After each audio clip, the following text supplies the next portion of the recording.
বিসমিল্লাহির রহমানির রহিম। আসসালামু আলাইকুম।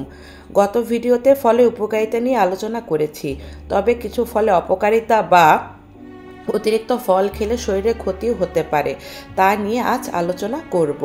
ফল সাধারণত স্বাস্থ্যকর খাবার হিসাবে পরিচিত, তবে কিছু ক্ষেত্রে ফল খাওয়ার কিছু অপকারিতাও থাকতে পারে। অতিরিক্ত চিনি গ্রহণ।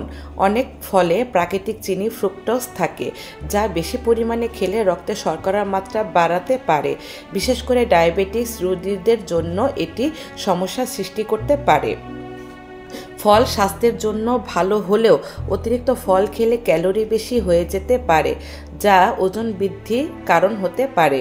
কিছু ফলে উচ্চমাত্রার ফাইবার থাকে, যা অতিরিক্ত খেলে পেট ফাঁপা, গ্যাস বা ডায়রিয়া সমস্যা হতে পারে। বিশেষ করে যাদের হজমের সমস্যা আছে তাদের জন্য এটি অসুবিধা হতে পারে। অ্যালার্জির প্রতিক্রিয়া বাড়ে। কিছু ফল যেমন স্ট্রবেরি, কিউই বা আম অনেকের জন্য অ্যালার্জির কারণ হতে পারে, যার ফলে চুলকানি, ফোলা বা শ্বাসকষ্টের মতো সমস্যা দেখা দিতে পারে। অ্যাসিডিটি ও দাঁতের ক্ষতি করে।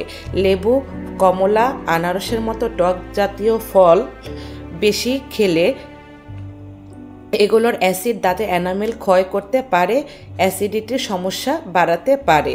অনেক ফল বাজারে সংরক্ষণের জন্য রাসায়নিক ফরমালিন বা কার্বাইড ব্যবহার করা হয়, যা স্বাস্থ্যের জন্য ক্ষতিকর হতে পারে।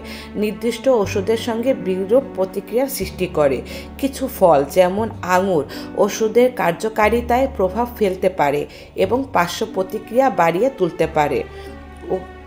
সুতরাং ফল স্বাস্থ্যকর হলেও সঠিক পরিমাণে এবং সঠিক উপায়ে খাওয়া গুরুত্বপূর্ণ। অতিরিক্ত বা অনিয়ন্ত্রিতভাবে ফল খেলে কিছু নেতিবাচক প্রভাব দেখা দিতে পারে, তাই সঠিক সময়ে পরিমাণ মতো ও বিশুদ্ধ ফল খাওয়া উচিত। আজ এ পর্যন্ত। আমি নুসরাত জাহান। এরকম তথ্যমূলক ভিডিও দেখতে আমার চ্যানেলের পাশে থাকবেন। সাবস্ক্রাইব, লাইক, কমেন্ট, শেয়ার করে আমাকে উৎসাহ দেবেন। আল্লাহ হাফেজ।